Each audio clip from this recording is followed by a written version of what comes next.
discussion on gender and youth empowerment.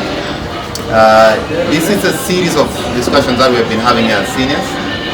We had discussions with the World Bank, with the African Development Bank, and with also several other institutions. And the aim of this discussion basically is to start some level of interest and also ideas. We don't have any specific actionable points right now, but the idea is that when we discuss more, we'll be able to project to something in the future. So without wasting time, Ademola, you're welcome. So I think the sound will catch up with us later. Oh, sure. There is sound here. Thank you.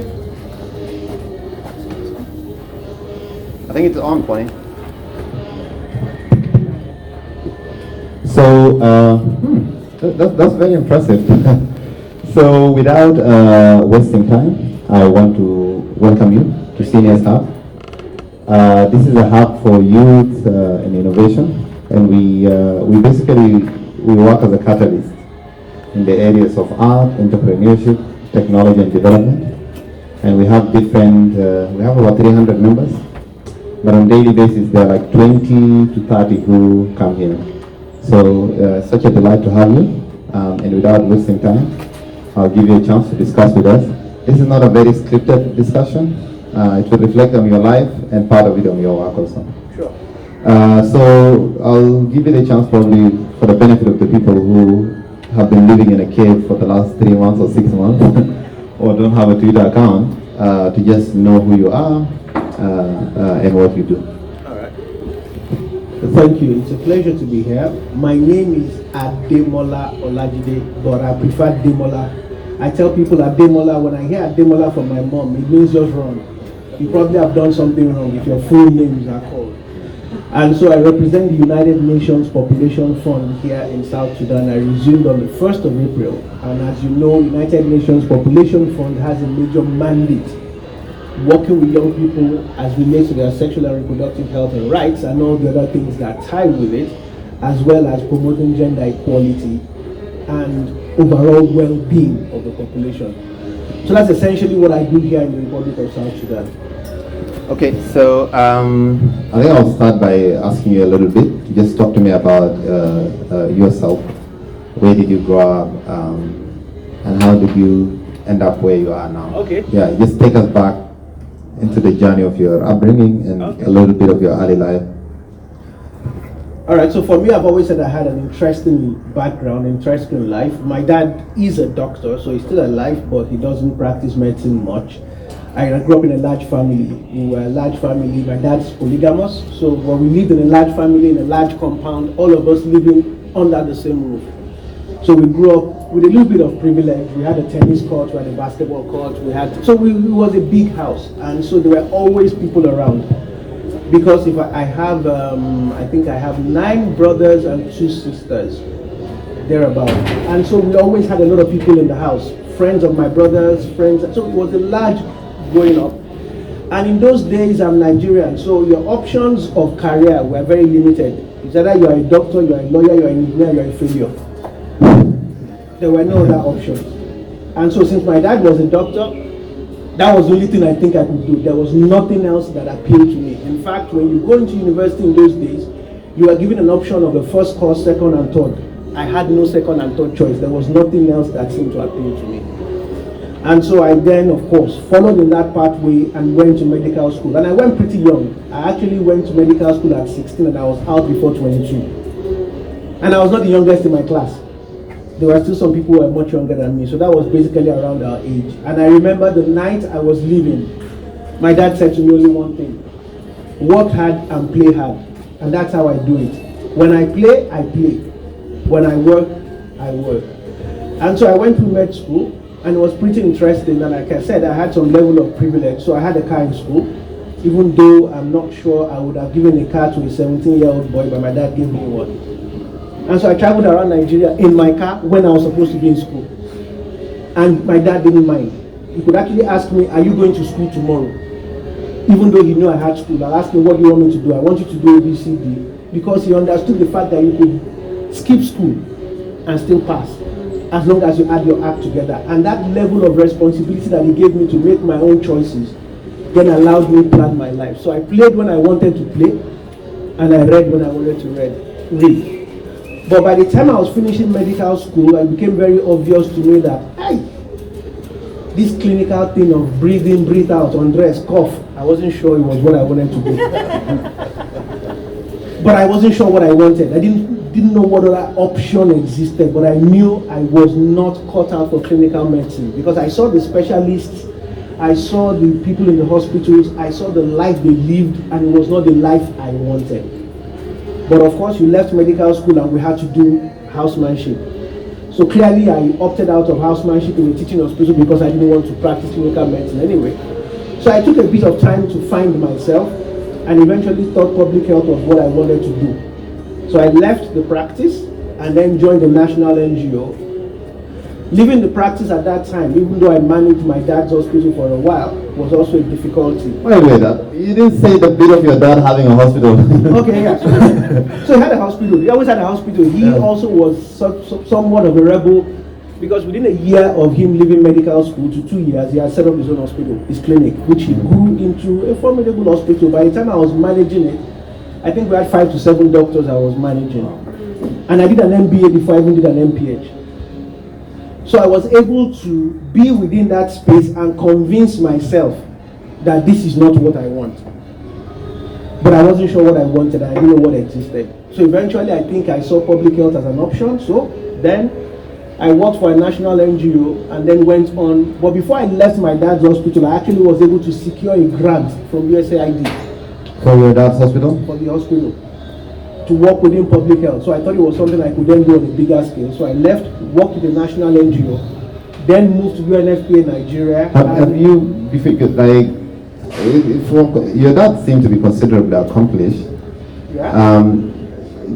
Did you feel like you'll be a bit overshadowed, or you'll be on the shadow of your dad if you hung around that place for too long? That's not really, I just didn't enjoy what was happening. One thing about me is I'm my own self. I'm not fashioned again after anybody. I live my life, my own self, my own rules, my own style. Tell me about tell me about like how did Nigeria change, or by what kind of historical context did this transpire in terms of political, social, and economic status of the country by then? One of the things that made it also a little bit clear was that at the time I got the grants for the hospital, Nigeria was under military rule and under sanction by the international community because it was out of democratic practice. And the donors were looking for non-government institutions to provide funding to. And that's one of the things I want the young people to know. I had an idea before I found the funding. I've been in workshops this week with young people who say, oh, we don't have financing. And I've spoken to one of them directly. Tell me, how much do you want and for what? They first go blank for the first 10 minutes. Then they say $5,000 for a shop. Both of them are 2 different workshops, $5,000 for a shop. A shop to do what? Who says you need a shop? I'm not sure how many of us have been inside banks for the last, I've not been in a bank building for like 4 years. But growing up, you have to go to the bank. You probably have to even go with a mat. Because you will go, you drop your teller, you go and take a number. Things have changed. So who tells you you need a shop?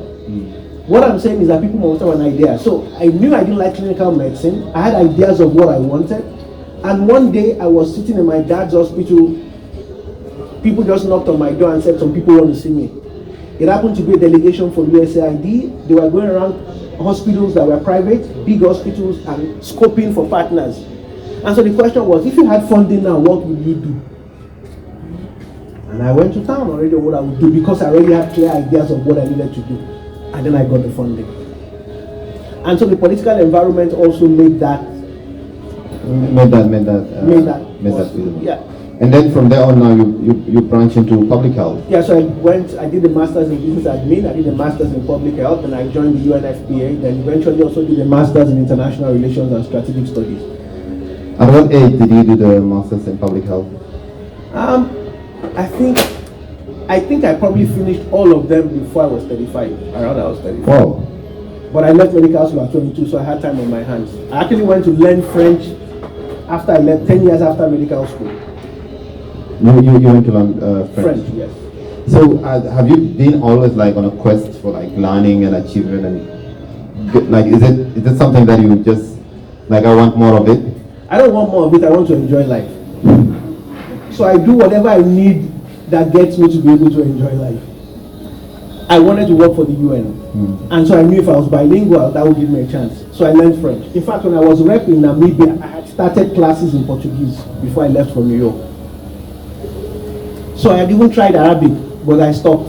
Because you have to learn to read the thing in the first place. You couldn't even look at it and guess what it meant. So I stopped. So the point was, I was looking for things that gave me a distinct advantage. What I always say to young people is that the world is in need of capacity.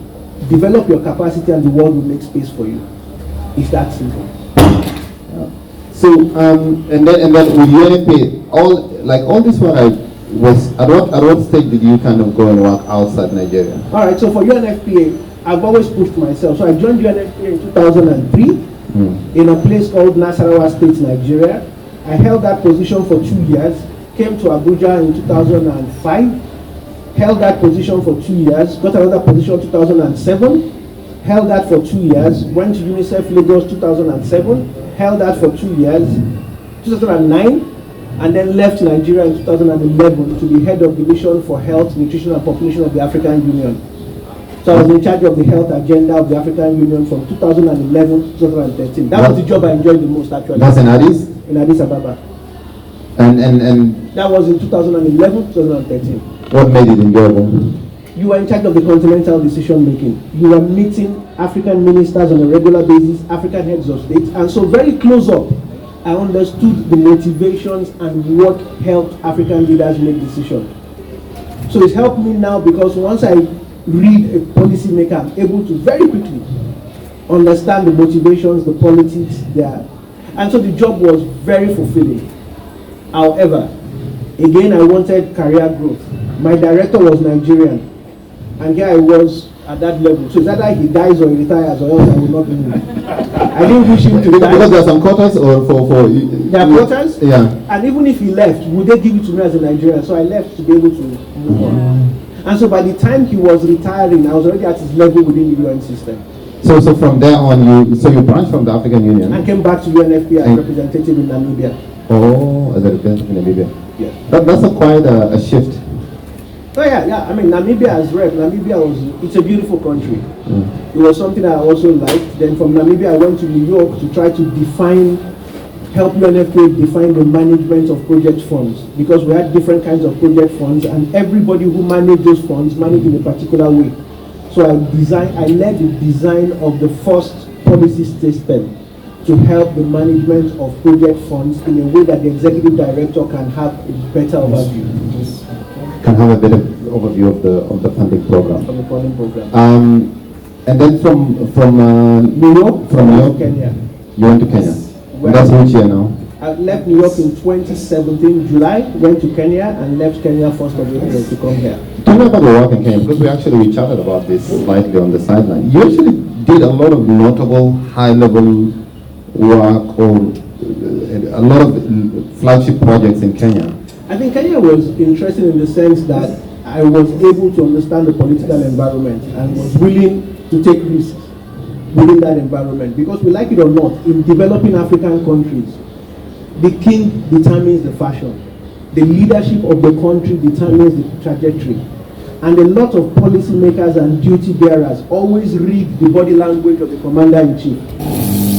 So if you are able to convince the leadership that this is what they need to do, and they agree with you, everything else just falls in line. Okay, this guy needs to read my body language. I'm not, the commander-in-chief is not having it. With that. So Kenya was interesting. We were able to do a lot. The government was also one government that was very political and very policy oriented. And so they always said in Kenya, we chew gum as we work. Because you came at probably the second term of Kenyatta, no? Yes. Which is after an election that was... Every election in Kenya is... Yeah, it's elections. It's elections. and the president had this big Big Five agenda and all Big Four agenda, and he was pushing with it. But also the First Lady had also the Beyond Zero. So where did UNFPA fit in that? We supported the First Lady's office of the Beyond Zero. What was more significant for us was that for the hosting of the 2019 ICPD 25 Summit, the President himself got involved, and then he made the pronouncement on ending FGM. And that for us was the window opener, because to end FGM, you have to address gender equality, you have to address women issues. And then he personalized it and led it, and his entire government filed behind him. And we took that opportunity to now create programs around all of that as the kernel. So that was the bulk of what we were doing. And so we're even traveling around the country with ministers, looking at the range of issues, whether within the health system, within the policy space, within donor financing, that will move towards that agenda. Does UNFPA's programming allows for this kind of nimble changes to fit into some such policy agendas? Like, definitely, as they say, if the beats of the drum changes, your dance step must change. The moment that change, you are allowed, because your program documents are not cast in iron. They are supposed to respond to your programming environment. So when the programming environment changed and the leadership showed us where it wants to go, for me, it's my responsibility to work with my colleagues to immediately fit in. And so we fit in well, and then we ran with it. So then, I think then your term came to an end almost at the end of, you ended your work in Kenya almost at the end of Kenyatta's just presidency? a few months to the end of his. Were you like, this guy's going, there is nothing here, let me... No, because you see, as it is, I will tell you a story. In 1992, one of the leaders, the head of state in Nigeria at that time was military. And he had annulled an election. And then he had opted to leave office on 27th of August. So he was having a press conference around July or June. And a journalist asked him what was, in his view, probably an embarrassing question to an African head of state. So he said to him, my friend, I told you I will leave office on the 27th of August, not 1 second earlier. Until then, I'm not only in office, I'm in power.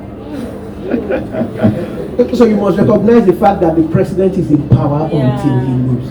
And he can still get things done. As they say, the sun that is still up in the air can still dry cloth. I think we're getting a lot of wisdom on this.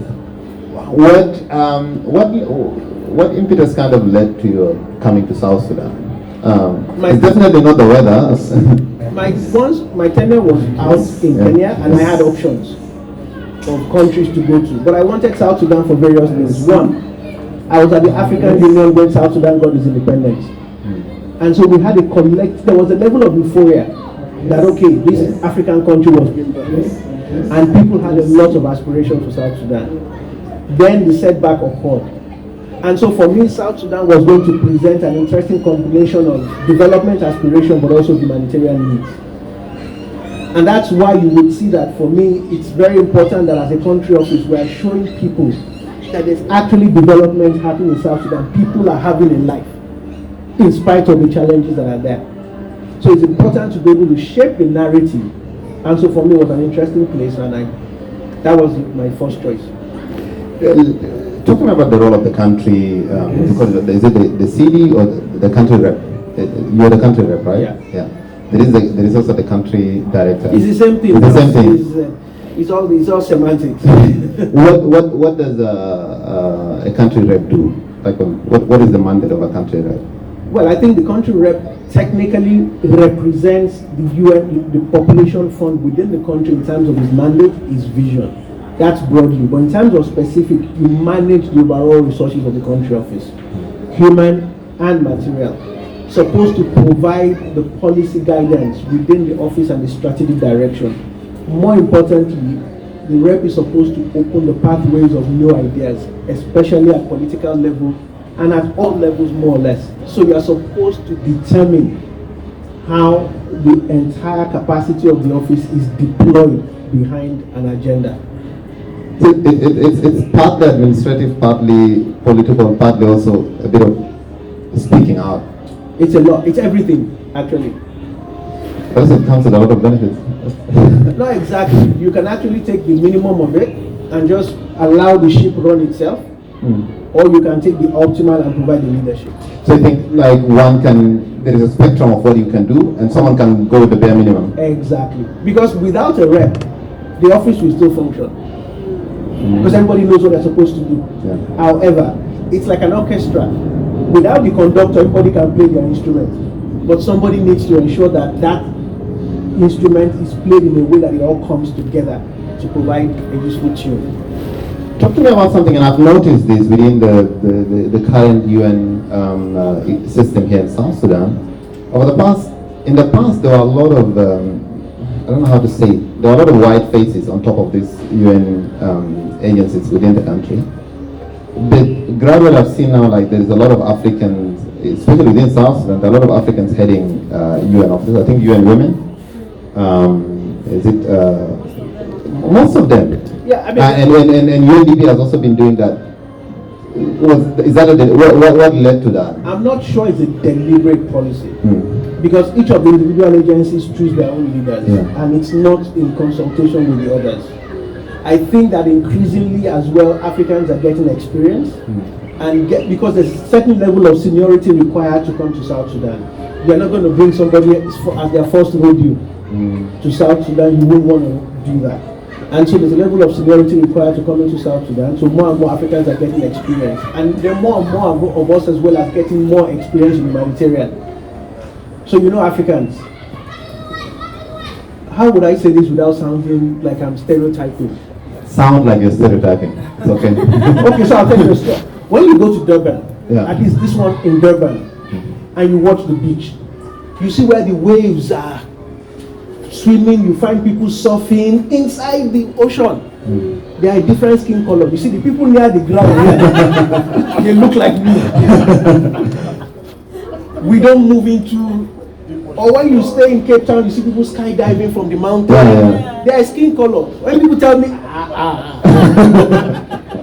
So increasingly, Africans are also beginning to understand that, hey, you can come. Because for example, when I have a close friend, like a brother more or less, two of us in UNFPA. I'm here in South Sudan, he's in Somalia. Wow. Believe me, our wives are like, what is wrong with you people? South Sudan, then you Somalia. Are you guys competing? So you can imagine, so there are certain things that Africans increasingly now are getting able to do. What does that representation do? Like right now, do you think it makes a difference when a young person walks to UNFPA and finds like, that's the head of the office? Does that make it? Does that the fact that an African heads it? What kind of difference does it make? It makes a lot of difference in the sense that number one, I'm able to read body language. You know, for example, Africans will communicate in so many ways. And I tell people, so for example, where Africans there, and you ask your mom, can I have that food? I should have it. Is that take it? No. Or you tell my dad, I want to go to the club. He's like, bye-bye. That's not to go. So being African, you understand the context, you understand the environment, you understand the politics, you understand the body language. And I tell people that a lot of the times, what you need to be able to hear from African policymakers is not what they say, it's what they don't say. For me, I listen to what they don't say more than what they say. Particularly the ones that I know are very smart. It is what he's not saying that I listen to. That's important. Then number two, the point you've made. So as an African, if I see a fellow African achieving certain things, then it inspires me to know there's something else out there that I can achieve. That helps. That helps. Let's talk about this country before we kind of go and talk about UNFPA's programs and also give chance for questions. This country is not, it has a bit of problems, some little problems. When you look at the landscape of political issues, humanitarian issues, the current crises that are happening in Upper Nile, in the rest, unemployment and all this. Okay, is it set? 1, 2. Hello? Is this okay? 1, 2. 1, 2. 1, 2. Okay, that's cool. That. we have to put it on this one, I guess. Yep. How about this? Yeah. Is this okay? Okay. So it's sounding a bit. Hello, hello. Can you hear me?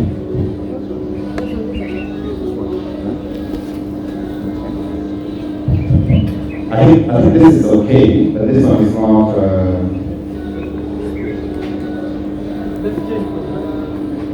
One, two, one, two. You said change it, Okay. Yeah, so you said you change the battery, yeah?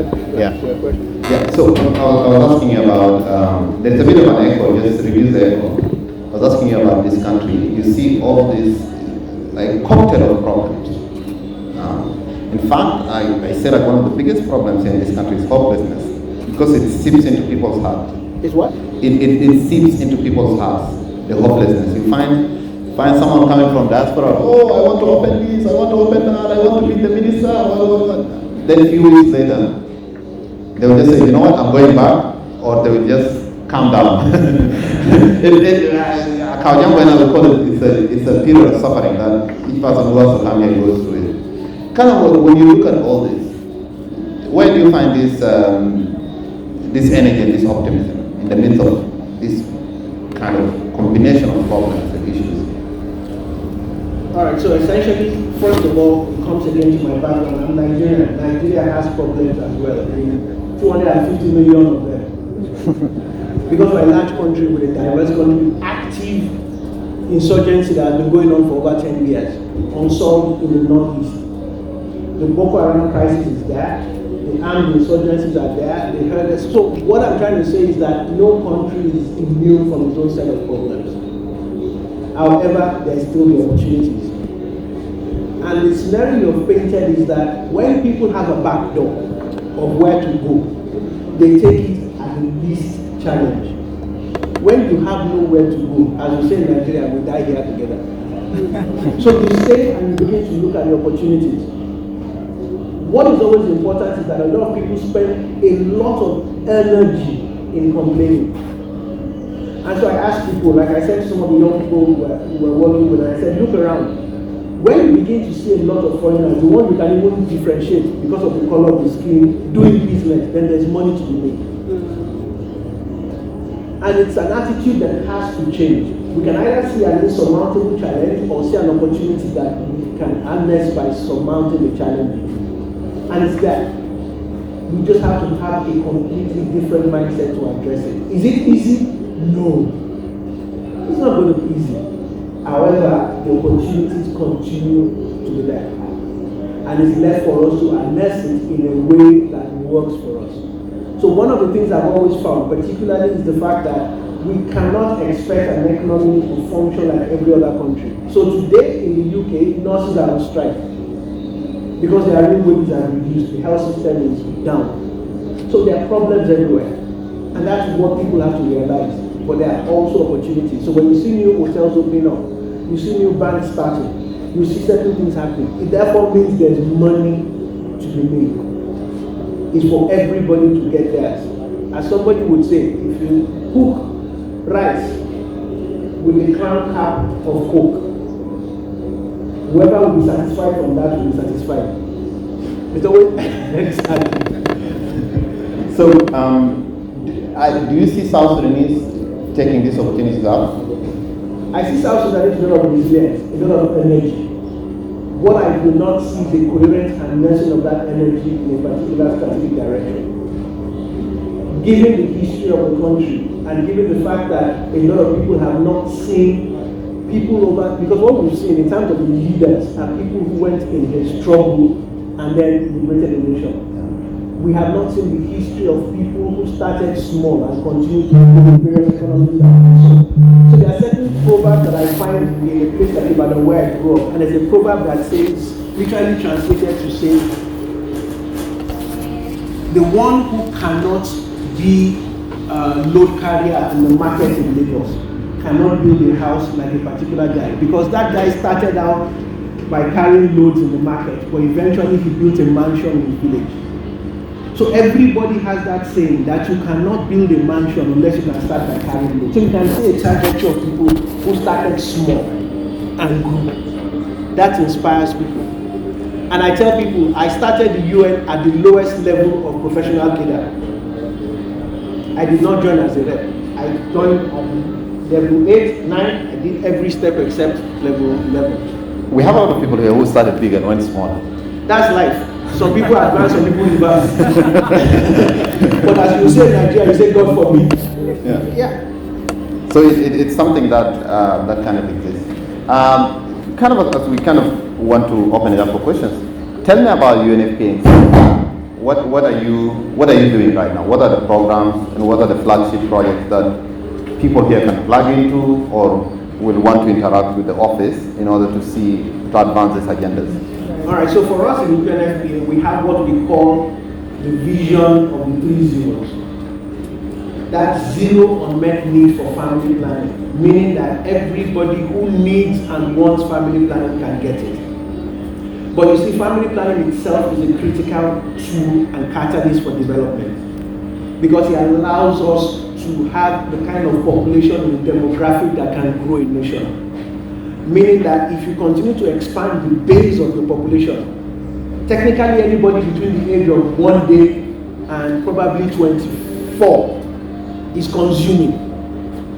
You are consuming school fees, you are consuming food, you are not really calculating, and anybody above the age of 65, 70 is also consuming. So the base of the population continues to expand beyond your capacity to fund it. The economy will not grow. So that's one. Second is preventable maternal deaths. One thing that makes us human and continue to be human is the fact that people give birth to other children. And so for people to be able to give birth in a safe way, safe motherhood, that's second. Thirdly is the end of gender-based violence and harmful practices. But now to make all of this happen, there are a range of other things. Number one, data. So we need to have the evidence. We need to know what is in our population. Second is gender equality. We need to ensure that we remove all those barriers to women and all the pressures on men. Because at the men's conference, we also learned that men have issues that society has to address. And then youth development, because a young person who is not empowered will find it difficult to also achieve their potential. So we support young people with skills, knowledge, capacity, and also leverage resources for them to be able to achieve their vision. How are we doing in terms of those two, especially family planning and then preventing maternal death? There's room for improvement. We're not where we're supposed to be. It's still not where we still have a long way to go. South Sudan as a country has its challenges, and so we still ultimately want to get to a place where the government can afford to provide and procure the family planning that everybody needs. We're not there yet. That's going to take a while. Are there cultural issues that make people not want family planning? There are myths and misconceptions, and some of them also include what we've talked about. And I'll tell you something. When I resumed, there was a challenge with family planning in South Sudan. We had family planning in the store that had been there for more than 1 or 2 years that were at risk of expiration because the supply chain is broken. So we found a way to work with organizations to take this family planning into communities across South Sudan, and they were all finished. We sent a team to go and check. They found the names of the people who use the family planning. That tells us that if you present family planning services in a manner that people can use them, then they will use them. So that's what the issue is. There are myths and misconceptions, particularly with you men, because the men were telling us, if I give my wife family planning, she becomes promiscuous. As if family planning makes the man promiscuous. Well, in terms of family planning, which one is harder? Because there are a range of issues, from contraceptives to condoms to... There's a range of methods. Yes. So the point is, in a facility, each person will be counseled as to which method they want. What if someone tells you come with that number, the 666, you're sent by Illuminati to come and make South Sudanese not give birth and make some of our men gay? What if someone says that in the village? Simple. Ask some of them, the quality of life he lives with his 12 children, is it compared to the man who has 3? They know. You see, if you ask people in the village to say, you don't have to do a poverty mapping. ask the village man, who are the rich people here, who are the poor people here, he will show you. A lot of these things also contribute to that. And so you need to take time to help people to see it. It's not something you will correct a misconception now and it's over. What about our political leaders? Do you think our political leaders get that message? Not during a workshop, when you talk to them in the sidelines. There are two things. Yeah. There's political leaders who get the message. There are political leaders who will not let you know they get the message. So I've worked in places where constituencies have to have a minimum population. So if I'm the person representing that constituency and the women are not giving birth, and I see the population teetering towards where I lose my seat, my motivation becomes different. And so the politics is the work of politicians, and with all apologies to politicians, I don't expect them to be straightforward. So you cannot expect them, even when they get it, to be your advocate. On maternal death, preventing maternal death, also give me a snapshot, like how is the situation in South Sudan right now? It's bad. We have one of the worst figures globally. And it's simply because our health system is ruptured. We don't have the human resources we need. And then access to those facilities are also difficult because people continue to be displaced by climate change and by conflicts. However, working with the national and state ministries of health, we continue to be deploying capacity. We were in Maridi yesterday, where some midwives and clinical officers were graduating. So we hope that the system continues to absorb these people, and then the communities are also able to access. One thing that astonishes me about preventing maternal, I don't have a lot of knowledge in that preventing maternal death. It is the science and the methods around it. It is not that complex. It's like hygiene at the delivery, having someone that can follow. Like they're basic things. Why are we not getting it? There are basic things, but you see, there are two things. So we say that between 5 to 15% of women who get pregnant may have complications. And so for those 5 to 15%, they must receive emergency obstetric care when they have that complication. That's where we're not getting it. So they might need a cesarean section, and they might require blood, they may require theater. If we don't have those things at that time, that woman will not survive. That's where the trick, the problem is. And that percentage is probably distributed across the country. It's across the country. And so places where access is worse, then the figures will be worse. And sometimes you can't predict those who will have problems at the point of labor. However, you can also begin to provide better care when the woman comes in for antenatal care. But where she has to work hours, she probably will not come on a regular basis.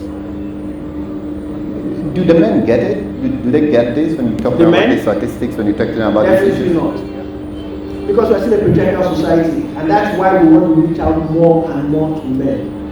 Because I'm not sure there's any man who impregnates a woman with the hope that she dies. No. However, out of ignorance, you have issues of maternal death. And mind you, men have worse health-seeking behavior than women. The average woman by the age of 25, when she starts having children, till when she probably is whatever, is in constant touch with the health system. She goes for antenatal care, then she delivers. Then that child has diarrhea, has malaria, has cold, she keeps going. By the time that child is getting better, she has a second child. They check her blood pressure, her urine, her eyes. So she knows if she's hypertensive, she knows if she's diabetic. And she does that for a period of 10-15 years consistently. Even when she's a grandmother, she's taking children to the hospital, they check her blood pressure. Most men will only step in the hospital the day they collapse. And then they say he died suddenly. He did not die suddenly, he had been dying 15 years ago. He didn't know. I mean, in South Sudan, it's like if you don't find it, if you don't go and look for it, it is not there. So people are like, hey, but these are like, as the more you talk, the more I'm feeling like these seems to be clearly political issues. They're not political, they're basic. They're not political. No, I mean like the solutions to this requires some level of political decision. Yes and no. Africans like to be led. But is it a political decision for a man to decide I'm taking my child to the doctor this morning? It's a political decision if there is a doctor or not. Yeah, that's a different thing. But there are different cadres of healthcare workers. Yeah. So the man can continue to get in touch. Because it's one thing to provide the service, it's a different thing to be able to access it. So a lot of the politics, of course, is overriding because that's what determines how you distribute resources. There's no doubt about that. The ultimate duty bearer to every citizen in this country is the state. And the embodiment of the state and the leadership in office. So that's not a problem. But a lot of other things also tie to it. And that creates a burden. I want to kind of like open it up for questions. And I see that we have a very much informed audience here. But before that, let me ask you about your dress code. You come off as almost like a Nigerian actor. In terms of your dress code, you're very what is the word? You're very colorful, borderline flamboyant. Well, we have only one life. So we live it and we live it well. Then there are 8 billion of us roaming on this planet. So if you just have to stand out, you make your effort. Yeah. There are things you can't control. There are lots of things you can't control. But the one I can control, which includes what I wear, then I control. And that's how it works. Okay, let me open it up for questions. And the questions, we can start anywhere from the dress code to preventing maternal death. All of it is, everything is yes. No question will be discriminated against. Yeah. Safe for crashing, you can't do that, right? Yeah? We can't do crashing. It's legal. Okay, it's legal. Okay, that's not forbidden. Okay, let me open it up for questions. You can just raise your hand and mic will be. Okay, we do a break for something? 1 minute break. Okay, good. They're trying to switch up something.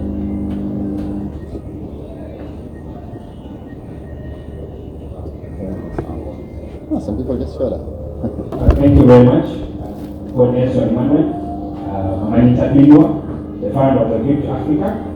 We do accountancy consultation and the kind of training and so kind of thing. My question is straight to the panelists.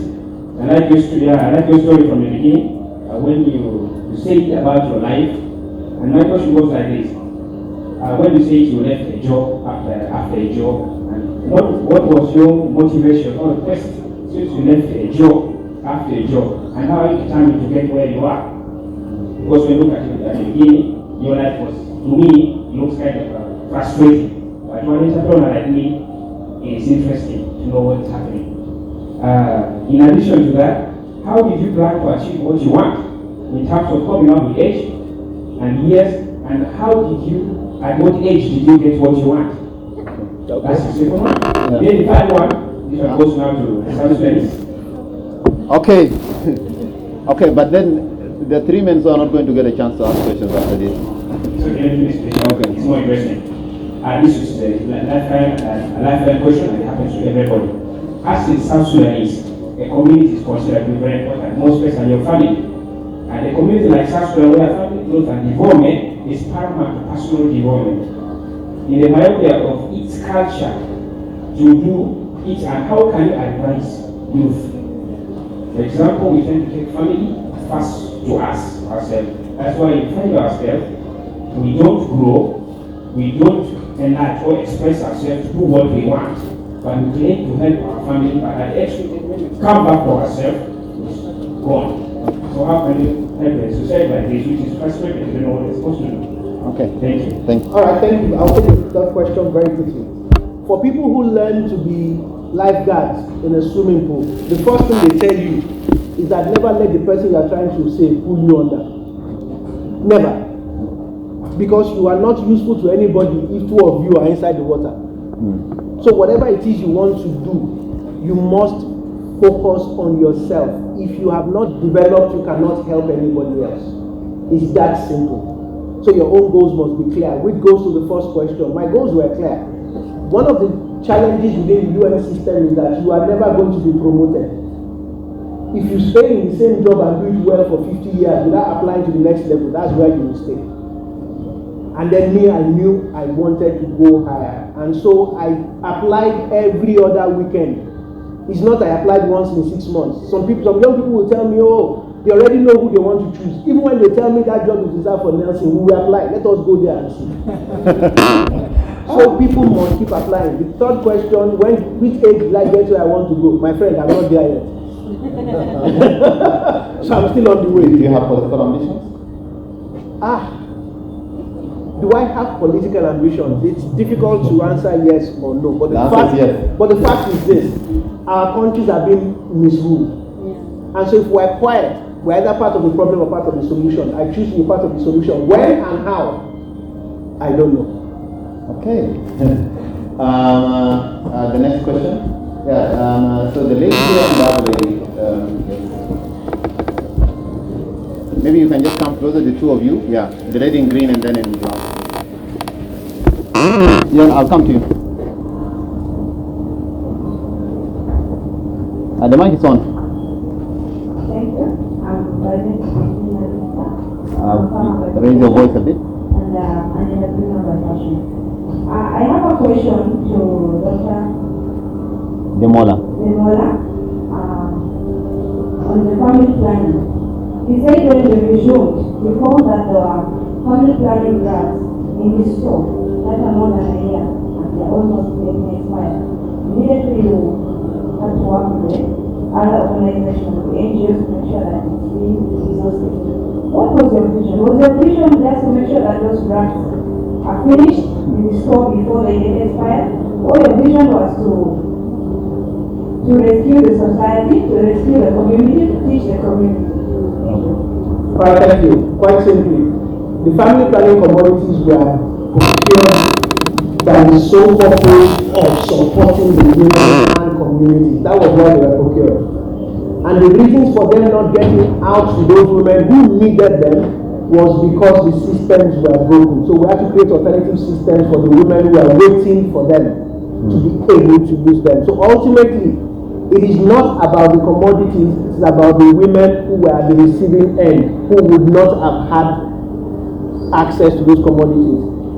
One of the things that challenges us in Africa is that people use the word unwanted pregnancy, but the more important word is unintended. Because you find out that most Africans, when they get unwanted pregnancy, they begin to they keep the children, they bring up those children, but it was not at the time they wanted it, and sometimes it changes the trajectory of their lives completely. That's what we don't want to happen. What does abortion come in this discussion? Is that something that UNFPA talks about? Yeah, we do. Because reproductive rights is about a woman having control over her own body. And so if a woman decides that she wants an abortion, for us as United Nations Population Fund, she has a right to be able to access it safely. This is where the issue then comes in. Our senior partner in every country where we work is the government. So what's the government's policy? If government does not have a policy to support that, we are unfortunately not able to push in that direction. But we continue to advocate for the facts. And that's why for us, it's very important that the woman does not have an unintended pregnancy in the very first place. So, have you brought this up in one of the discussions with the political leaders here about the issues of abortion? We are still dealing with issues of access to family planning. Okay. Or else your handshake will start passing the oil. Okay. The lady in green, where's she? Oh, okay. Yeah, you might have been after.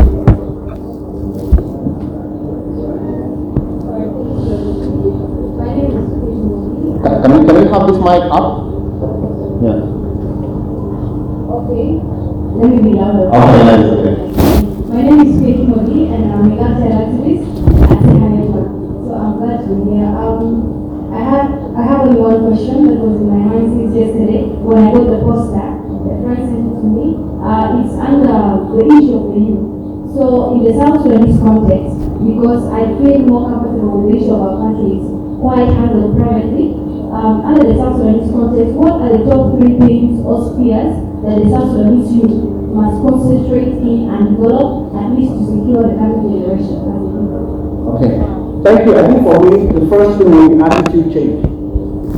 Everybody seems to have a problem in this country, and so, there's a problem, my friend, and there's a problem everywhere. if you Google, there's something called Japa. It's a slang in Nigeria. Go and look at it, you will see it. It's a major slang. Every Nigerian young person wants to live. But then the impression you have is that they're having fun. So the first thing is attitude change, you know there are going to be challenges. The second thing is what I always say, develop your capacity, the world will make room for you. Because the world is not South Sudan.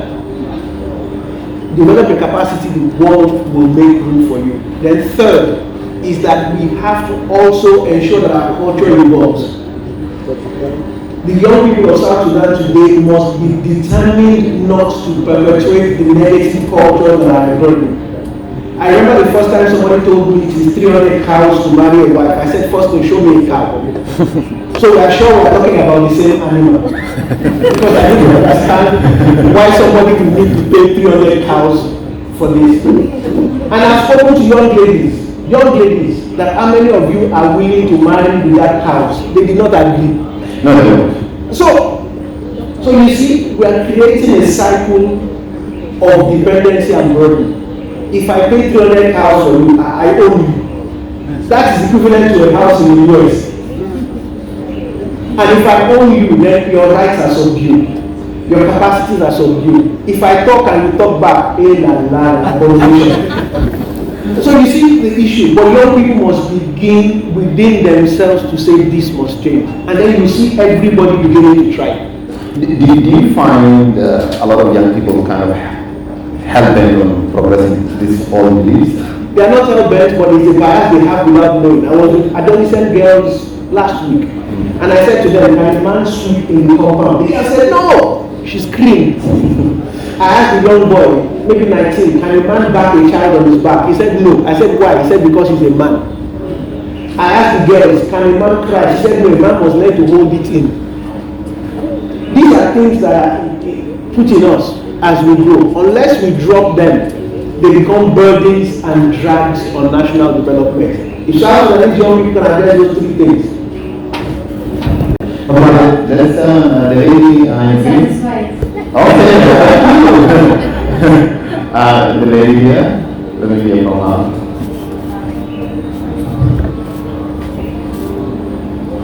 Okay, good morning. Good evening. I am Nelson. My question is on the last thing you talked about the things that you had here. The last one that I saw was use the power. So everything I don't want to go from who, how are the use going to be power, or how are they being power? That's what I want to know. Okay. I think there are several parts of it. Number one is for young people to be able to have some level of self-awareness. As to you as a young person, where are you? Are you able to articulate your skills? Are you able to even do a thorough self-assessment of your life and determine what path going forward? So we work with various organizations who try to help young people to do that. Some who are entrepreneurs, some people are entrepreneurs by passion. Somebody even said it here. But it takes more than passion to grow a business.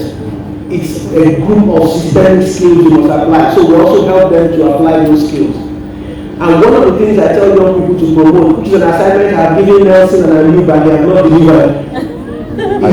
Look at them. Is bringing together young people on the innovation platform so that they can collaborate using technology. Gone are the days where one person alone can begin to conquer the world. Now people need to work together. And that's a lot of the things we do. When you ask that question, like maybe you can tell us what you do.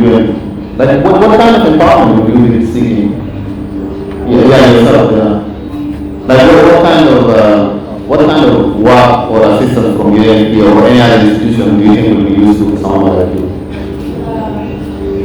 I don't want to be on the spot. I just want you to have a conversation with him.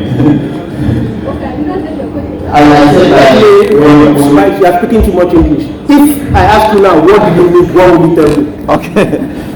Okay, if you ask me what I need. Okay, as a youth, I need to be empowered. You see, you have used the word empowerment. Specifically, what exactly? I need leadership skill. So that I also go and empower. Because that's what I have from there. Secondly, know how we can get about our tradition.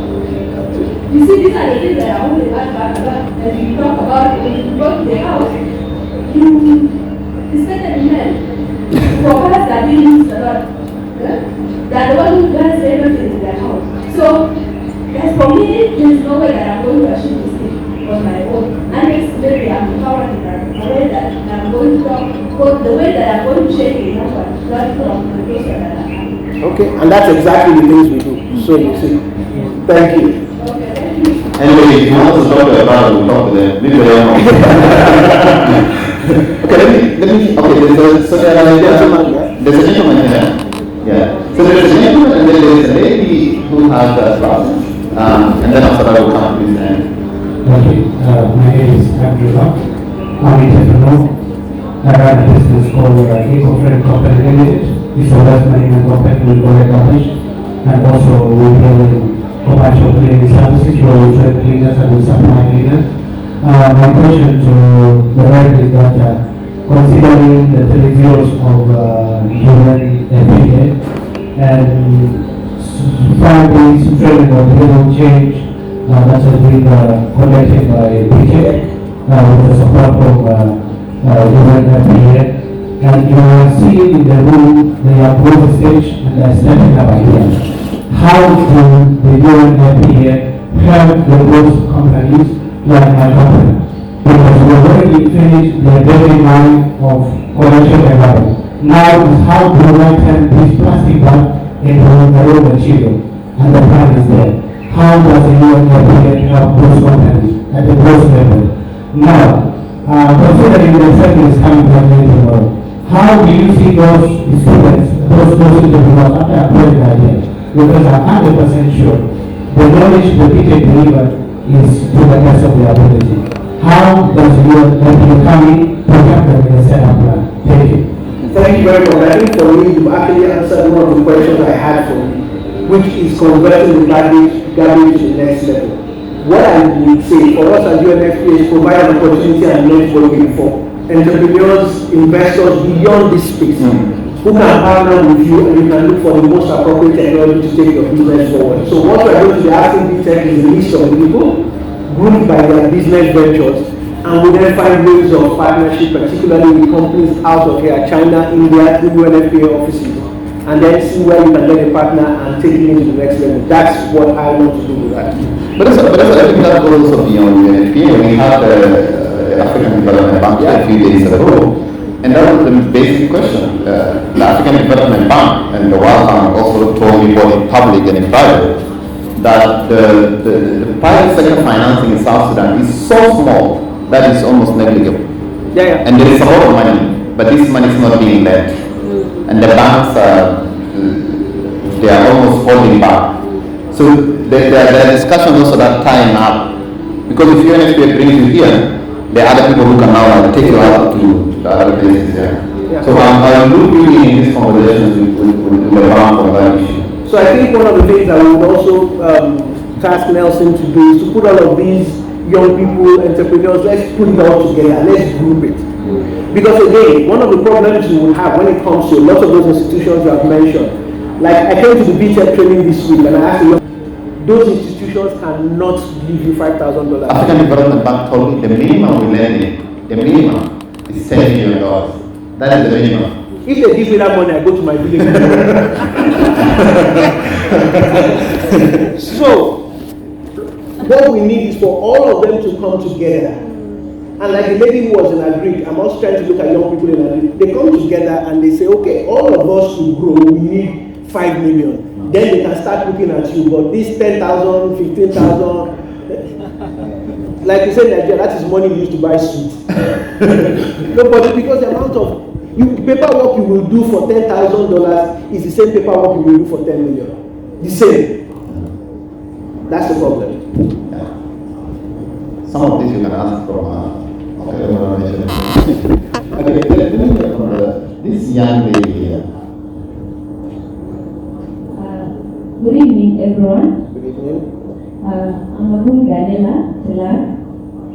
I'm a medical student, but I love entrepreneurship. I think when you picked interest to come to South Sudan, you wanted to make a positive impact, of which earlier you said South Sudanese have energy, they are resilient, but they are not directed in a way that you find the foreigners are facing more than what we are getting the locals. So what has the UNFPA done to direct these people to change their mindset? Because it is the mindset that is affecting us mostly. Like the way I am now, if my dad or my relatives find me cleaning, the first thing will say, what are you lacking at home? Really, there are so many things we are lacking, but the mindset is not letting us to go forward. Why can't you set up training centers to teach people how to develop themselves? Because a one-day workshop is not enough. All right, thank you very much. I think the thing about mindset change is an insidious, slow process. Because a lot of it we acquired even without knowing. And one of the things that I, at least since I got here, I've been trying to do is to bridge more with the society and get more trust. So we've been working with the clown across the room on that side, and a few more of the and a few more of the creatives to bridge that gap. It will not just be a training, it's a whole social norms change and communication. So we're gradually building a movement around which we can provide that information. One of the critical ways is to provide the evidence in a way young people can access it on their phone. Because when you begin to see the amount of resources, like he said, how much are banks lending? Banks only make money when they lend. So the banks are not lending, they are also not making money. And why are they not lending? So you know how much is sitting there and people are not taking. If we are able to provide all of that evidence and gradually show one person who has moved through that trajectory, then everybody else gradually begins to change their mind. You would see that for South Sudanese young men who play basketball, everybody who is tall thinks they can play. For all the ladies who are elegant, they think they can be models. Because they've seen people succeed along that route. You must show people succeed in those things before you begin to change the mindset. So that you don't go from your village to a village. Is there any job that if you take, people will view you a certain way? Is there a job in South Sudan here, young, beautiful, smart ladies like you? Like you're saying, cleaning or doing some menial jobs? If people like you take this job, do you think that society looks at you somehow? Yes, they do.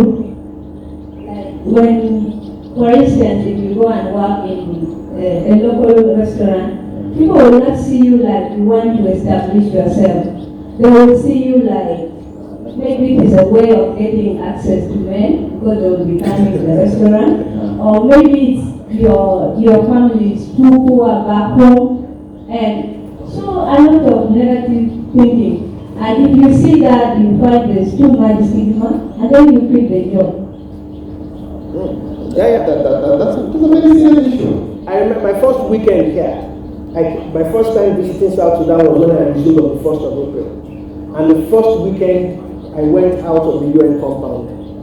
And by the end of that day, the first thing that struck me was the number of V6 and V8. So one of my friends had picked me in one. So I said to him, my brother, this big car, why do you drive it? He said, well, lie, show off. He was very honest with me. Yeah. So you see, mindset is very critical because the amount of resources you tie down in that fuel guzzler is enormous. And you find young people here also aspiring for their own. Yeah, thank you so much for the question. There was a hand here. You still have more? I'll give you one. How about that? Yeah, one more question. A testimony, yeah. This mic is off. I had a business plan. I love mobile banking. Okay, can you try the mic? I don't Check know. if it's on. Check the mic. Okay, yeah. So I got myself a SIM card from M-Cruise. I got one for MTN Mobile Money in Uganda. And then someone told me if you go to the Ministry of Finance, there is a department called microfinance that they finance students and young people who want to come out. Trust me, when I went there, I was told at the gate for 2 good weeks that I had to first know someone inside there for me to be allowed, of which I know nobody.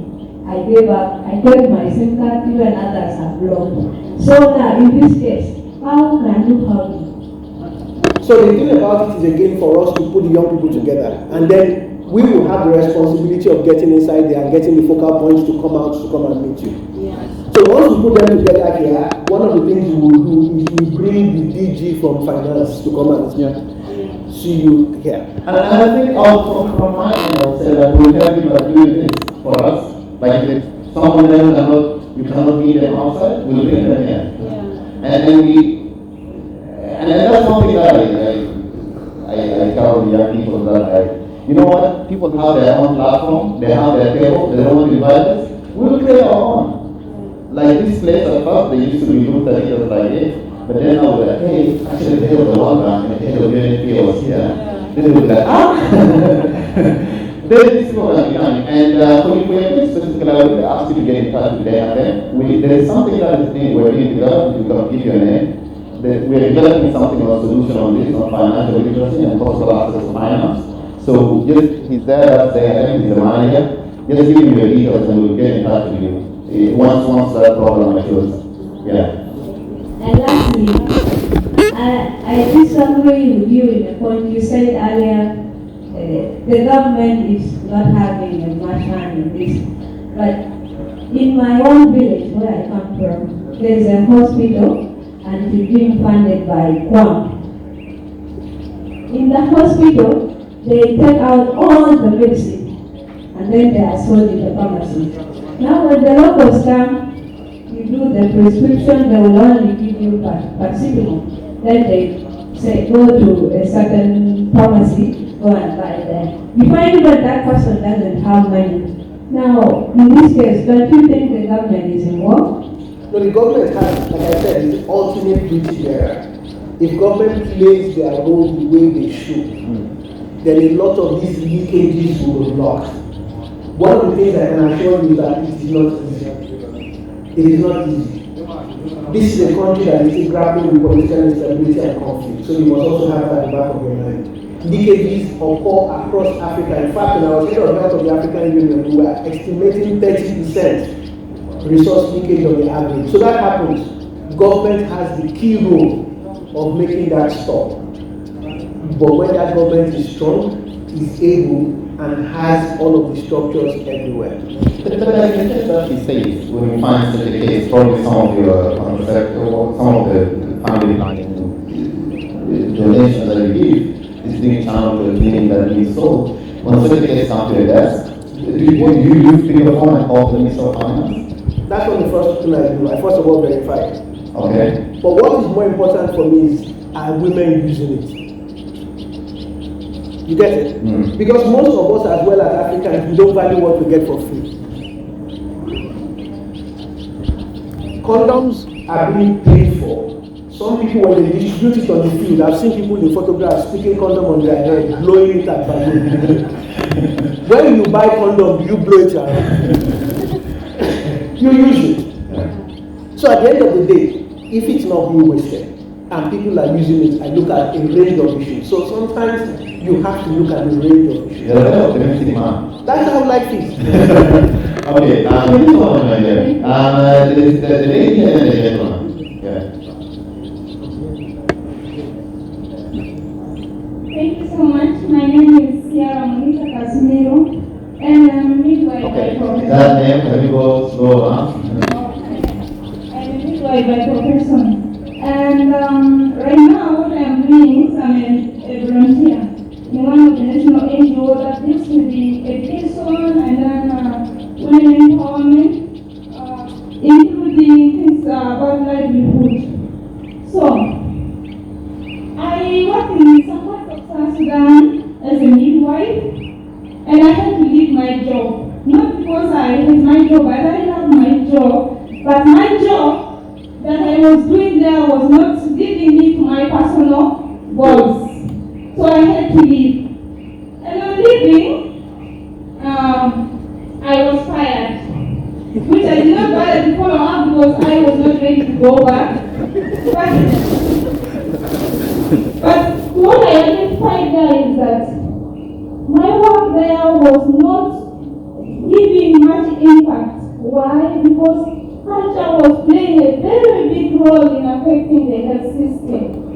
Secondly, I also identified that education was another thing that was, not only education actually, was affecting also the health system there. And these are to my solution, I thought, maybe empowerment, women empowerment, or empowerment in general, the youth, the whole, everyone actually has to be empowered in South Sudan. I feel like the level of knowledge that we still have, or the education level is very low. And that education, the way we understand and change will take a lot of more time. And in that process, we continue losing lives. So, looking at those, I told myself that entrepreneurship is what I will choose, and then I will incorporate it with agriculture. But then, as I was volunteering, I volunteered already for a year. And I was moving from one office, sometimes to deliver letters to these NGO offices. I found it was very difficult to reach the right person you want to reach. They just get you, they don't drop this letter here, but I love to go direct where I'm supposed to deliver this letter and talk myself, because I'm the one who knows the issue that I want to present best. And it's better to communicate one-on-one than communicating through email and actually sending letters. So, what's the best way for us to reach the right people when we really want to do something important? Okay, so the first thing you have done, and you have done well, you have come here. So I will give you my card if you have an idea sent to me. That's number one. Number two, you are completely correct. There's what we call social determinants of health. Education, nutrition, sanitation. All of those things that are outside the control of the health sector, but they impact health severely. Water. So you are correct. There's a lot that all the systems need to be overhauled for health status to improve. Again, I would say do not despair. South Sudan is how many years old? 12? 11. And so chill. Some of the African countries that are grappling with similar things are 60 years. 50. Development is a trajectory. And that's why I say every nation must find its own course. And so we'll get there, but then we'll give you the contact. When you look at her technology is a new one, she was in the front, she's definitely skilled for the front line worker. Yeah. But she says she's so frustrated she had to leave. How do you deal with that when like the most skilled, your front line soldiers are basically saying, you know what, this is not a one. I will not mention a particular African country, but it has more doctors, more national doctors in the UK than in that country. I know that. Okay. So it's a challenge of development. And now the UK itself, the nurses are on strike, the health workers are on strike because the wages they are being paid, which is big compared to what we're being paid there, cannot get them home. They can't pay gas, they can't pay electricity. So those are the challenges. As long as it motivates you, which you have found your pathway, stick to it. You gradually grow into it. Develop yourself and keep your focus. The development is a continuum, and that's the path where everybody has to go. Okay. As I was there also, I found out that poor parenting also is another thing that is leading us to slow to change. So, what do you think? Do you think that poor parenting is strongly affecting the health system in South Sudan? To you, as a UNFPA? Do you know what I would say in terms of poor parenting? I'm not sure I would use the word poor parents, and this is what I mean. There is no parent who brings up a child with the aim of destroying that child. There is no parent who says I will deliberately poor parent this one for him to fail. It therefore means they were ignorant or they had cultural misconceptions. or they had limitations. So which is bigger than them. There are parents who are away from home 24/7 because they have to make ends meet, and so they are not there to provide guidance. There are those who think they are providing you guidance, but they are providing you the wrong information because they are ignorant. There is no parent who brings back to the child and say, this one I will deliberately mismanage you. So we need to create a system where everybody gets the knowledge and the support they need to be able to develop their homes when they do need it. And it is not the work of one individual, it's a collective ownership. Thank you so much. What's your name again? Yeah. What's your name again? Your name? Ziara Monica Tasmino. I was also empowered by the British company, thanks to UNFPA for doing Wow. and the training, and I've learned a lot which things I'm going to put in practice. Yeah, thank you so much. I really appreciate your effort. So the gentleman here, and then we'll have one more question, and then we can come to it. Oh, this lady, and she's very near, I can see her. We'll give it a chance. Yes. Thank you so much. My name is South Sudan. I'm a mental health practitioner. And I think my first question has already been answered by Doctor about how can we reach you. And you see, at the moment, as a youth, we really need to activate. When you came here in Hartford, I think the youth have recognized what is done in South Sudan. It's a lot of work. And I think UNFPA has just been recognized after you just came. Otherwise, we don't know what they were doing. So I think it is because that we are here. And you see now the youth are here in the quest of they want to be supported. They want to make a change. You've heard them here, what they are saying, is that they have things in brain and they really want to change this country. Now, we have a slang in this country. When you go to someone's office, they tell you come tomorrow. It is a slang in South Sudan. So, what I wanted to really ask is, we see young people here with great ideas. And to reach your office, like UNFPA, most of young people would like to go there. But what is the criteria of supporting their project? What is the criteria of choosing to support this project? Because the youth, you see, in a political office, you go there and you go with the documents and they sit on your documents and they tell you, I'll call you tomorrow. You'll never be called. So what about if the youth has an idea that can change the South Sudan movement? What is the criteria that you can really get to know that youth and how can you help them? Think so. Simple. This is asking, are you for real? I think what is important again is what I've said. Let young people come together, and then you create the platform by which you will evaluate what people are proposing. One of the things I've said before that I will say again, if you are coming as an individual, the chances are slim. They are slim. But when you come together, you begin to refine your ideas. You are able to take it to scale. If you listen to every South Sudanese young person, it's like a patient for development. It must happen tomorrow. And I totally get it. If that's going to be the case, it will not be one person. It has to be you guys coming together and then creating a framework that goes to scale. And that's the way we can move with it. I'm taking just two last questions from the gentleman at the back and then the lady in yellow. And then the rest. Huh? I said the gentleman at the back, come cool here.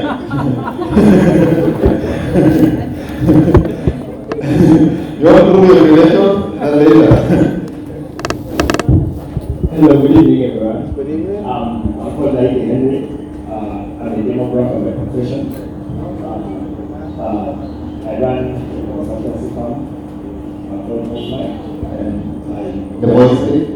I run a consultancy firm called Movement. I do so much in management, the different construction management, events management, including management. I only have two questions that I want to ask one to Ademola, Doctor. One is about UNFPA in general. When I graduated in 2013 bachelor's, I had a lot of hope, to transmit what I had direct to UNFPA, because it's what I basically did. But there were a lot of challenges, and this I'm asking not for myself, but for others. you find there are people who are professionals, like me as a demographer. By default, I would be putting in a lot that side, but unfortunately, it was very difficult. Simply one, people don't come through, let me say, adverts, that they could, apply and, do things in relation to that. When I stayed there for like 2-3 years, I got so interested in doing a postgraduate. Thereafter, I went for my postgraduate, which was in management, and thereafter I applied to management, forgetting what I did, a bachelor's. How are the other people who are professionals in certain areas, mostly like this or mine, would get the opportunity to grow in that side? That's one. Secondly, reproductive health in general, let me say, I'm so much interested in it, and we say numbers do not lie. There are lots of statistics that we cover so much in South Sudan, mostly when it comes to things to do with HIV. If you ask about the prevalence of HIV, probably, I think in this entire audience, you could find maybe 2 or 3 people that have an idea of that. And HIV is one of the most dangerous, as we know it, and very many countries have put a lot of emphasis. The United Nations itself has put a lot of emphasis towards HIV. That's why we have UNAIDS. Now when we look at UNFPA plus UNAIDS, I think they are working towards the same direction. Reproductive and with that. Basically, how do people come through these statistics, and what do people do in the campaigns and things to do with that to make sure we are packed. We have a lot of issues here, people, someone could be having HIV, but people hide it and they say it's pressure, what things to do with that. So, I don't know what you have in mind to make us push this down. All right, thank you very much. I think quick responses to that. The second one first. Yeah. Like a lot of other development challenges, South Sudan has challenges across the sector. And the SAC, the South Sudan AIDS Commission, is doing its best to scale up its prevention intervention, because they also know that there are challenges around that space. So that's one of the things we're doing now. The National Prevention Framework for Scale Up is actually identifying problems that are correct. On your first problem, you mentioned, you yourself provided a solution. The first thing is, for people to get into the UN at a professional level, you need a master's at the minimum. And like the other lady talked about volunteering, so you need some level of experience. That's what is needed. And then you need to be looking, what you now have to correct is the fact that everybody inside came in through adverts. Before I got my first international position, I had applied to UNFPA International 160 times. 160. Wow. 160. So people say, every time you need to respond to me, and I because I'm not on that track. You have to be trying because the opportunities are limited. So for example, in our office, you probably ask me for one of the grants, and you know how many South Sudanese you have applied from the diaspora, from all of that. So when people do their first degree, their masters, and have a bit of experience, keep trying because the opportunities are coming. And just to say, in the next few months, we might be advertising again for a few people, and we will share with colleagues to share within the network. Yeah. Thank you. And the question on HIV. Yeah, totally. Yeah, okay, same. Yeah, just with the last question, unfortunately, because of time. The last answer on that question needs to be. Thank you very much. First of all, I would say I'm so grateful to UNFPA because 2019 they sent me to Nairobi to represent South Sudan on sexual reproductive health.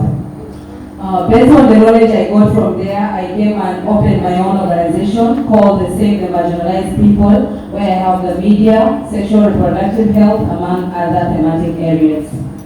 I come from a state where 12-year-old is getting pregnant and it's normal. But as now a young woman from that state who believes in my strength and ability to stand on their behalf to advocate for their rights, not to be forced into marriage, not to be having some unwanted pregnancies. What can UNFPA do to support me so that I can touch the life of the community in my state?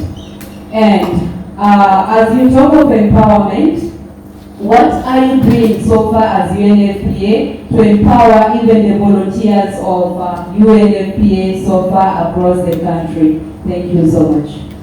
All right, thank you. Those who work with us across the country work with direct national organizations, so a range of them, and it is through those national organizations that we support their work. Just like those who are trained by VTech also went through that process. So we have an elaborate system by which that happens. Which state are you talking about? Western Equatorial State. You're not far now. I thought it was somewhere really far. I will find out who works there with us, and then they will link you up with those who work there so that you are able to continue doing that. Because of course, ending child marriage is one of the key things that is key for us. One of the severe economic challenges that South Sudan confronts is what I call the loss, the opportunity cost of child marriage. We are losing lots of young girls that have contributed to national development because they are getting derailed by marriage and unwanted pregnancy or unintended pregnancy. So for us, it's a priority. We'll link the contacts and then we'll find an organization who's working with us there to be able to link you up with them. Okay, just one last one. I was down there 2 months ago with some assessment. I was assessing the Women Health Initiative, some of the works they do. One thing I realized was girls as young as 13 years and above, as far as they start having sex, they were already going and putting pill plans and all the contraceptive issues into their body. So I was wondering, what will be some of the implications of these young girls? Are they really going to be healthy in the future? And now, if they are trying to do the birth control or spacing, I was wondering, what are the children they are spacing? Because I believe it's people with families who are supposed to space their children, or maybe to delay the birth issues. So, these young girls, what implications are they exposed to? Okay, so first of all, let me correct the notion. It is not only people with families who can use family planning. Yeah. Family planning is for anybody who is having sex and does not want pregnancy. Second, family planning does not provide any side effects on people based on age or use.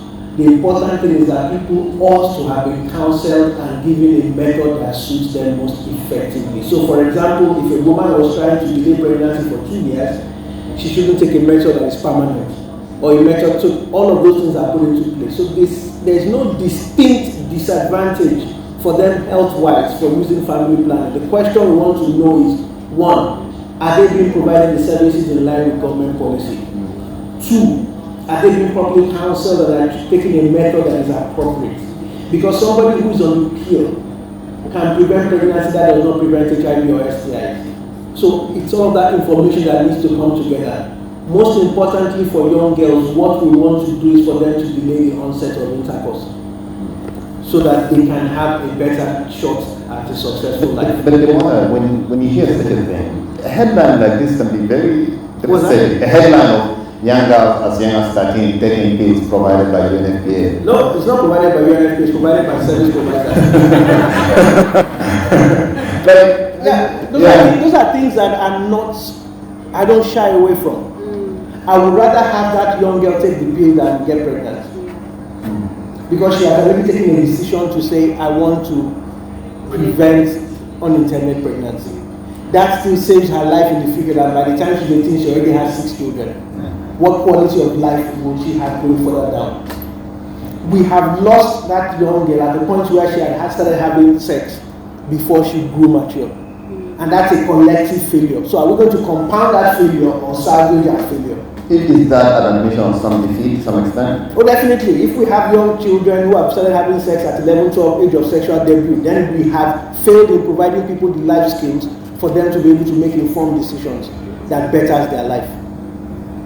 Ademola, thank you for coming today. Thank you very much. Thank you everyone for your time.